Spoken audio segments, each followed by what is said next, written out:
everyone, welcome back to another episode of Simplicity TV, and joining me in the Simplicity Kitchen, I'm Jen Pike, your host.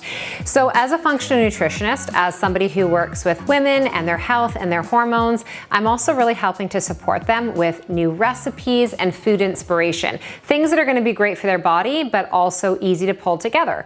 Bowls are something that we use literally for breakfast, lunch, and dinner in our house. And I'm gonna pull a couple of things together today to show you how this will support your blood sugar, how this will feel less stressful than creating an entire meal from scratch, how you can start to pick and pull odds and ends and bring them together.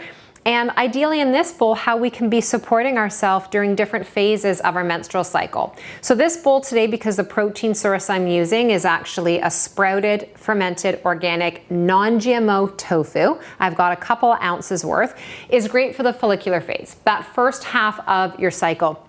Now I get asked a lot of questions about tofu, tempeh, edamame, using soy as a whole. Here is what I would say to you. Obviously I'm not anti-soy because I'm showing you how to use it here. What I am anti is unhealthy sources of any food, not just soy.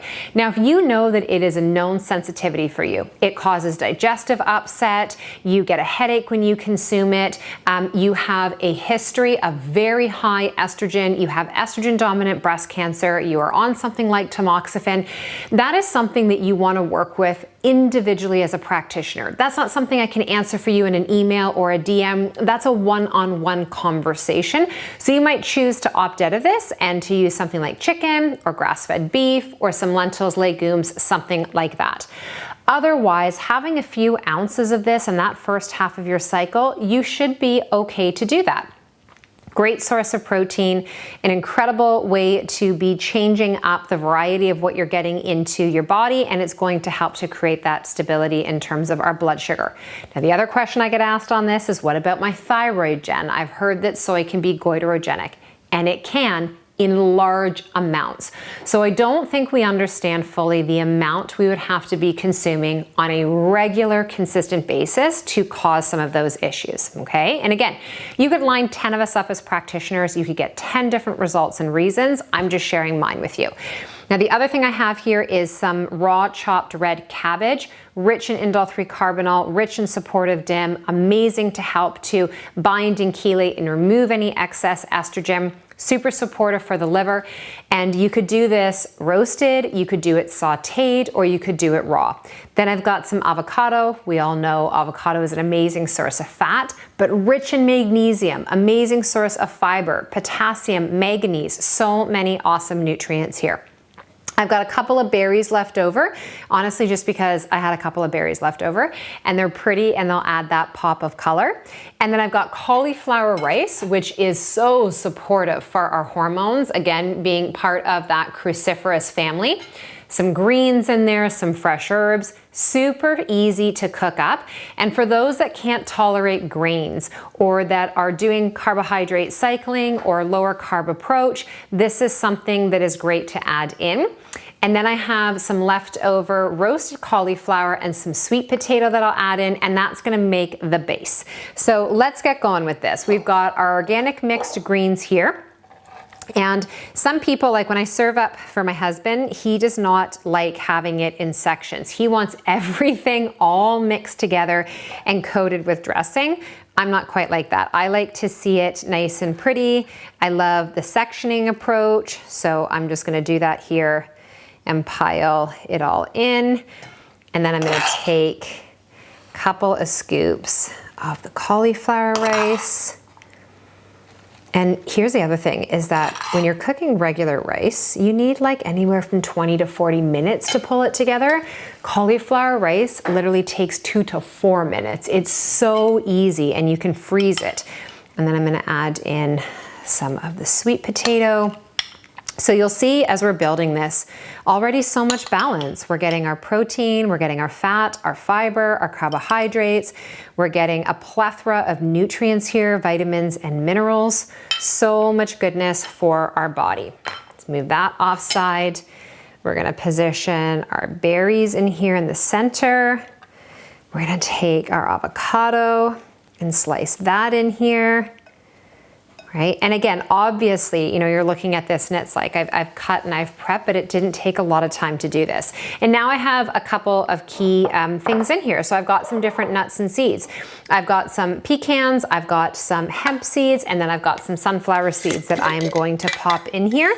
Now, if you were to do a seed cycling, then you wouldn't do sunflower seeds necessarily for a therapeutic benefit in the follicular. You would do pumpkin seed, but we're not making this based on seed cycling right now.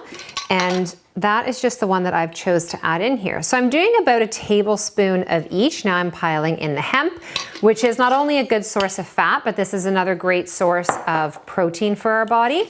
And then we've got some pecans, and there's actually some slivered almonds in the jar with this as well too.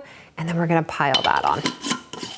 Okay, so now we need to do the dressing. And if you've been following me for a long time, if you own my books and my cookbooks, you know that I have my favorite dressing that we use for everything, for bowls, for marinades, all the time. And so it starts off with a really good quality olive oil. I always make them into a mason jar. And so I'll make more than I need to have for this so that I can actually have it stored into the fridge. And then I'm gonna use some apple cider vinegar. Now, you definitely could use a balsamic vinegar. You could do a rice wine vinegar, totally up to you. The key is a 2-to-1 ratio. So you would do half the amount of vinegar that you would of your oil. And then we're gonna do a generous squeeze of Dijon maple syrup. I get asked all the time, can I use a honey maple syrup? Can I use, the horseradish one? You could use whatever mustard that you love. And then I'm gonna do a little bit of maple syrup. We're gonna pop the lid on. It is that easy. I also love this because I'd way rather have one jar of dressing in my fridge taking up space than a whole bunch of other ones. And so what we're gonna do is just drizzle over top. You could choose for yourself how much dressing you like. I typically find if I were to measure it out, maybe like a tablespoon and a half. And then on top, some herbamar, which is a combination of sea salt, celery salt, garlic, a couple other things in here. And that's it. Look at how beautiful that is. And honestly, like I'm drooling even looking at that. And that's what helps to start to get digestion fired up and going, is we've got to connect to our food. So it's not only about the ingredients that you choose, it is literally the intention and the energy that you put into what you are creating. I know we feel like we don't have the time, but I also know that if we were to look up the battery life of your phone and scroll and see how much time that we are spending collectively on apps and different things like that, we are leaking precious time and energy that we could be putting into bowls just like this. All right, I'm gonna get ready to dive into this. I hope you are going to have an amazing rest of your day and be inspired by this bowl right here. I will see you all next time.